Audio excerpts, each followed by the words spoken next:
Hello everyone. So this is the second lecture of the topic optical detectors. In the previous lecture, we did with photo detector fundamentals, जहाँ पर हमने सारे के सारे fundamentals हमने उस लेक्चर के अंदर पढ़े। तो अब शुरू करते हैं अपने जो बेसिक पार्ट्स हैं। जैसे हम नॉर्मल स्टार्ट करेंगे पीएन जंक्शन फोटो डायोड। वैसे एक बात मैं बता दूं, पीएन जंक्शन फोटो डायोड की जो बेसिक प्रोसेस है वो मैंने पिछले लेक्चर में ही आपको बताया था, तो उसी को ही भी यहाँ पर इनकॉर्पोरेट किया जाएगा। साथ ही साथ पिन फोटो डायोड जो आपके सिलेबस के अकॉर्डिंगली है, उसके कई सारे स्ट्रक्चर्स एंड कैरेक्टराइजेशंस हम कैसे उसका करते हैं वो हम इस लेक्चर में पढ़ने वाले हैं।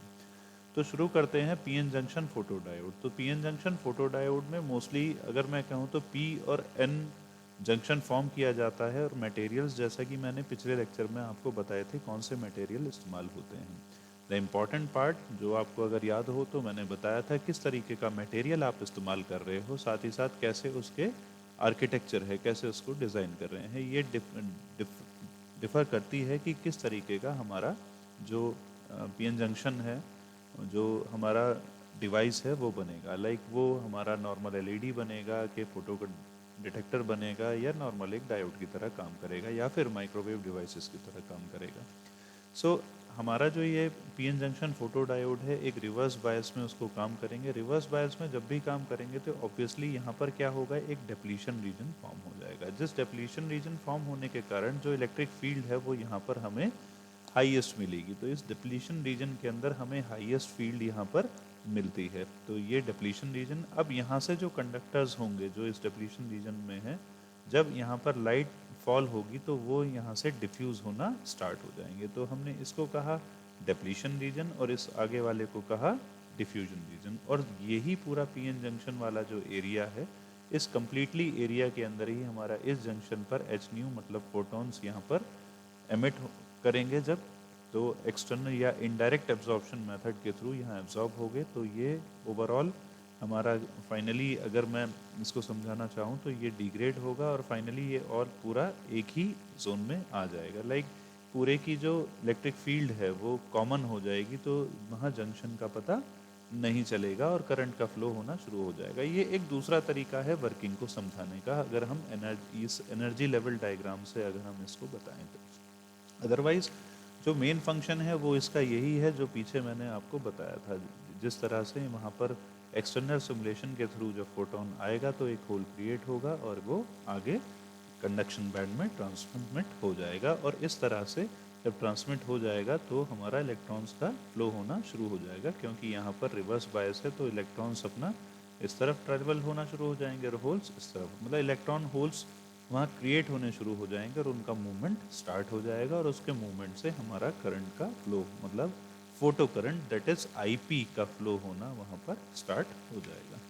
सो ये सारा वही चीज़ मैंने दोबारा से यहाँ पर लिया है। नॉर्मल पीएन जंक्शन डायोड की द डिवाइस को रिवर्स बायस जंक्शन में रखते हैं। एच एफ जो एच न्यू है या एच एफ है उसकी इक्वल टू ग्रेटर देन ई जी, ये मैंने लास्ट लेक्चर में भी बताया था। तो वही वर्किंग है फोटो डायोड की, और वर्किंग तो हमें इसी तरीके से ही समझानी है, चाहे वो पीएन पिन डायोड हो और चाहे वो हमारा एपीडी मतलब एवलांश फोटो डायोड होगा अगले लेक्चर में। तो वर्किंग तो दोनों की यही है, बट कंस्ट्रक्शन में उसका फ़र्क आ जाएगा, तो वो किस तरह से काम करेंगे। तो स्टार्ट करते हैं अपना first topic, that is the pin photo diode. Pin photo diode इस लेक्चर के अंदर, और नेक्स्ट लेक्चर में हम एपीडी के बारे में पढ़ेंगे। जैसा कि मैंने यहाँ लिखा कि द वर्किंग जो है हमारी वो प्रीवियस लेक्चर्स में से ही हम वर्किंग को लिखेंगे, बट यहाँ पर उसकी कंस्ट्रक्शन की हम बात करते हैं। यहाँ एक बात हमें ध्यान रखनी होगी, मेन चीज़ हमारी क्या है, क्यों हमने इसकी फॉर्मेशन की। नॉर्मल पीएन जंक्शन के अंदर जंक्शन जब डिप्लीशन विड्थ बनेगी तो इतनी, ठीक है। तो यहाँ पर हमें जो फोटॉन्स होंगे केवल यही एरिया होगा उनके पास, यही पर्टिकुलर एरिया है जहाँ पर फोटॉन्स अगर हमारे एमिट करें हम वहाँ यहाँ पर तो एब्जॉर्प्शन होगा। तो क्या हम इसको किसी तरीके से एरिया को बढ़ा दें सो दैट हमारा जो नीटा that means the quantum efficiency जो है वो इम्प्रूव हो जाए।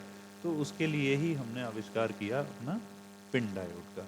तो यहाँ पर वाइडर डिप्लीशन रीजन को लेकर आने के लिए is necessary to allow the operation of photodiode at longer wavelengths, longer wavelengths पे काम करने के लिए, सो दैट लाइट जो है हमारी ईजिली पेनिट्रेट हो जाए डीपली इनटू द मटेरियल और कंडक्शन प्रोसेस अच्छे से हो।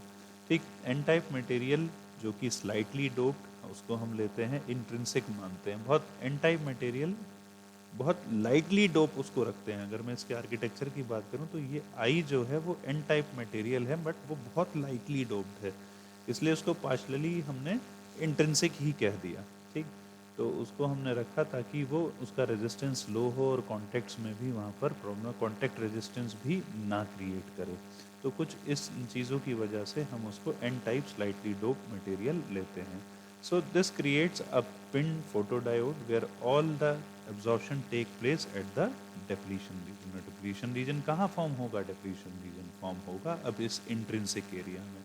अब इस एनर्जी लेवल डायग्राम से हम देखें, जैसे ही ये रिवर्स बायस होगा ऑब्वियसली जंक्शन पर हमारी फील्ड हायर होगी, ये एन ही है, ठीक, बट स्लाइटली डोप। तो यहाँ पर जो हाईएस्ट होगी तो वो हाईएस्ट एनर्जी लेवल यहाँ होगी और ये पूरे इंट्रिंसिक लेवल पर हमारी फ्लो होती रहेगी। अब ये डायग्राम को हम इस डायग्राम्स को ध्यान से देखें, ये वाला देखें, तो यहाँ पर केवल फील्ड का एरिया ये है, इतना पार्ट केवल जंक्शन के पास, ठीक, बट यहाँ पर आप देखें तो ये पूरा एरिया उसने कवर कर लिया। तो काफ़ी इजी रहेगा कि जब वहाँ पर फोटॉन्स इवॉल्व होगा तो ये इसको न्यूट्रलाइज करने में। तो इस तरीके से यहाँ और भी आसानी से फोटॉन्स को एब्जॉर्ब कर पाएगा हमारा जो जंक्शन है, और बहुत ही अच्छा हमारा मतलब एफिशिएंसी, क्वांटम एफिशिएंसी कहें या रिस्पॉन्सिविटी आर कहें, वो काफ़ी बेहतर होगी नॉर्मल फोटो डायोड से। तो इसीलिए हमने पिन फोटो डायोड को बनाया ताकि हम इम्प्रूव कैरेक्टरिस्टिक्स उसकी ले सकें। अब कुछ आर्किटेक्चर्स देख सकते हैं।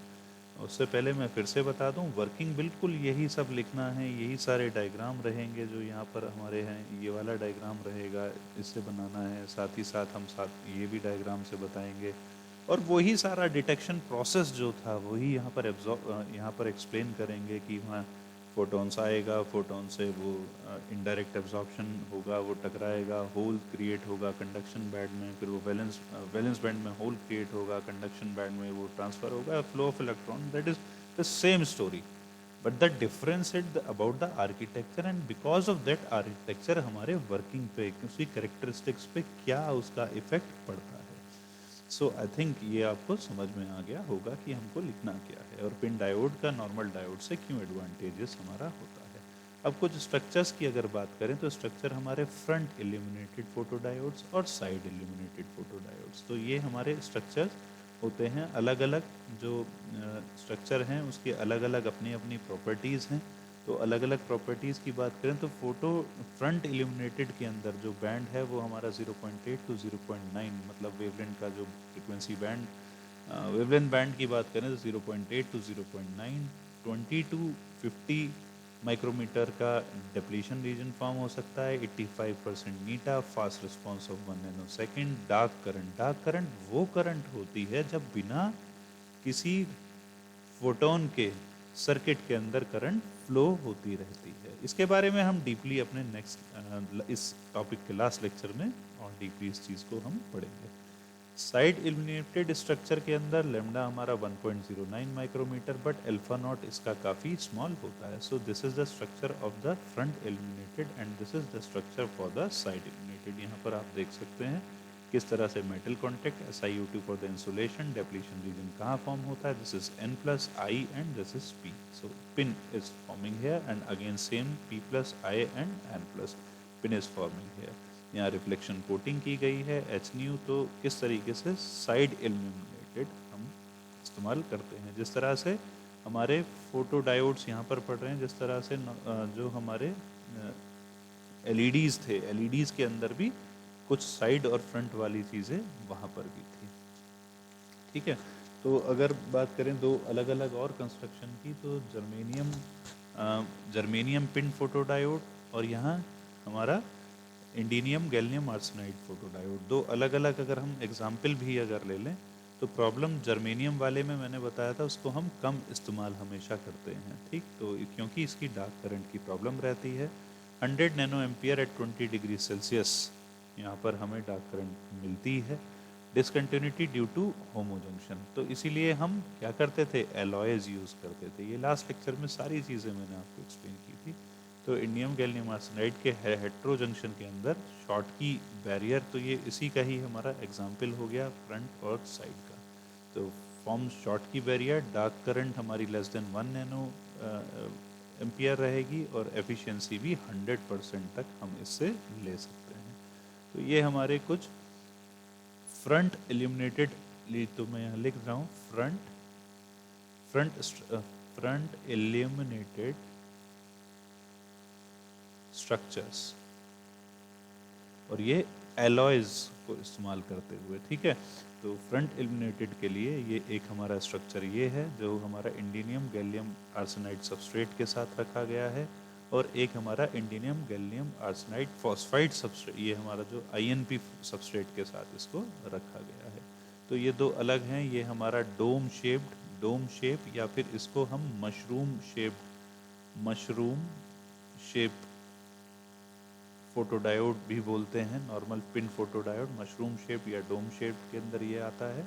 और आप यहाँ पर देखें तो इसका कैरेक्टरिस्टिक्स भी यहाँ पर बनाई गई। Indium gallium arsenide INP, indium gallium arsenide phosphide INP, दोनों के दोनों एलॉयज के साथ हैं। किस तरह से ये काम करते हैं, तो यहाँ आप देखें तो इस पर्टिकुलर एरिया के अंदर यहाँ आप देख सकते हैं, तो ये एक गैप भी क्रिएट हुआ है जहाँ पर हमारे जो चार्ज कैरियर्स हैं वो इकट्ठा हो जाते हैं। ठीक यहाँ पर भी ऐसा होगा, ठीक यहाँ पर भी ऐसा ही होगा। तो एक पर्टिकुलर लेवल का, पर्टिकुलर फ्रीक्वेंसी की अगर एच न्यू फॉर्म होगी तो यहाँ करंट जो है वो बहुत ज़्यादा हाई हमें मिल जाती है। तो ये कुछ स्ट्रक्चर की वजह से कुछ ऐसी करेक्टरिस्टिक्स भी जहाँ पर हमें हाई करंट मतलब हाई एफिशिएंसी हमें मिल जाती है जब भी हम एलॉयज इस्तेमाल करते हैं। तो ठीक, तो करेक्टराइजेशन की बात करें, ये थे हमारे स्ट्रक्चर। करेक्टराइजेशन की अगर बात करें तो the important factor that limit the speed of response, पहली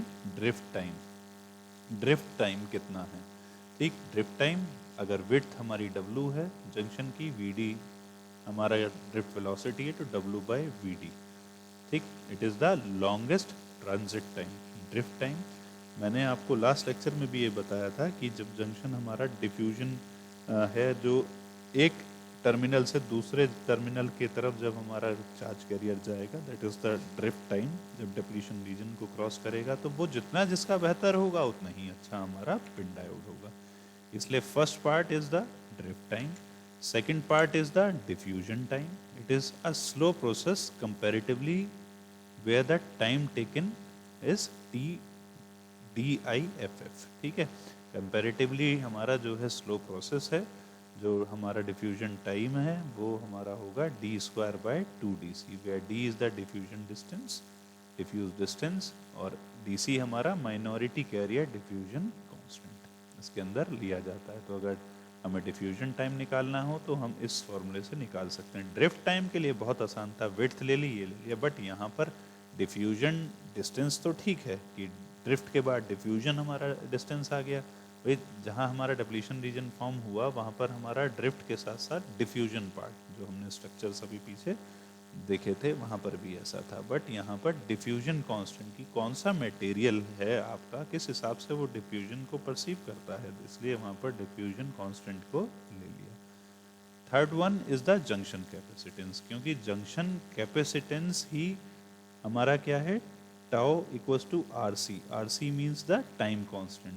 ठीक, इसी चीज़ पर सारा डिपेंडेंट रहता है हमारा जो ट्रांसिएंट रिस्पॉन्स, मतलब 0 to 1 और 1 to 0 का जो ट्रांसिएंट रिस्पॉन्स है यहाँ पर, वो इसी पर निर्भर करता है, आरसी पर। आरसी तो यहाँ पर जो कैपेसिटेंस है वो है जंक्शन का, which is epsilon naught A by D हमने पढ़ा है, बट यहाँ epsilon S is the permittivity of material.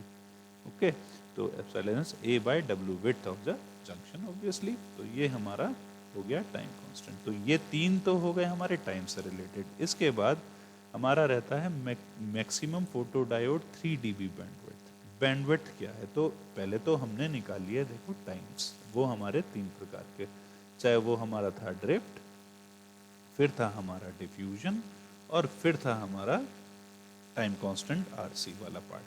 अब हमारे पास है maximum photo diode 3 dB bandwidth क्या है उसकी, तो 1/2 पाई टी ड्रिफ्ट के अकॉर्डिंगली हम इसको कैलकुलेट कर सकते हैं।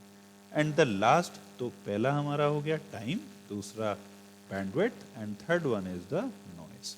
सो नॉइस हम जो कैलकुलेट करते हैं उसको कैलकुलेट करते हैं NEP से, which is called as noise equivalent power. Power, उस नॉइस की वजह से कितनी पावर हमारी खराब हो रही है, वही तो एफिशिएंसी पे, इसलिए बोलते हैं noise equivalent power. NEP is defined as incident optical power at a particular wavelength required to produce a photo detector current equal to RMS noise current within a unit bandwidth। तो ये हमारी है technical form of उसकी जो definition है।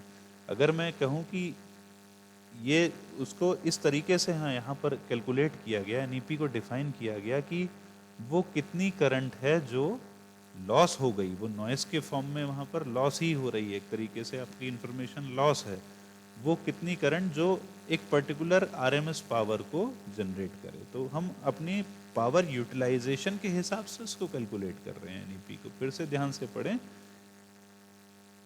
NEP is defined as incident optical power, incident optical power, okay, required to produce a photodetector current equal to RMS noise current। तो उन दोनों को आपस में मैनेज किया ताकि हमें पता लगे कि उसकी वजह से हमें इतना नुकसान है, उसको हम इसीलिए NEP बोलते हैं। तो उसको अगर निकालें तो NEP को इन्होंने यहाँ P naught which is approximately equals to 2hc by n lambda, which is approximately, इसकी डेरिवेशन यहाँ पर मैंने नहीं करी है, 2hc by n eta lambda, उसके करस्पॉन्डिंगली हमने इस NEP को कैलकुलेट कर सकते हैं। तो यहाँ पर अगर देखें तो hc बाय लैम्डा, मतलब h न्यू वाला पार्ट है, ये फोटोन एनर्जी वाला पार्ट है, ठीक है।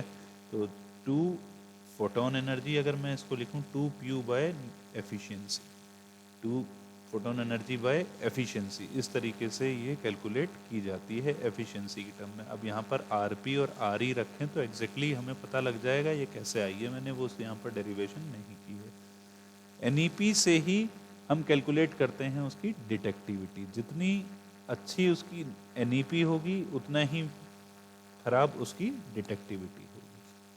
तो इसलिए NEP is equals to 1/d। तो NEP हमारा यहाँ ख़त्म हुआ। अब ये चीज़ ध्यान रखिएगा, ये तीनों चारों जो टाइम के बाद हमारा बैंडविड्थ एंड नॉइस, ये हमारे लास्ट लेक्चर, मतलब 4th लेक्चर इस टॉपिक में ये सारे रिपीट होंगे। तो मैं दोबारा से उसको वहाँ पर बताऊंगा और यहाँ का रेफरेंस भी लूँगा। ओके, सो होप आपको ये सब समझ में आया होगा। अब मिलते हैं अपने नेक्स्ट लेक्चर में, जहाँ पर मैं आपको बताऊंगा एवलांचे फोटोडायोड, दैट इज APD के बारे में। सो सी यू ऑल, गुड बाय।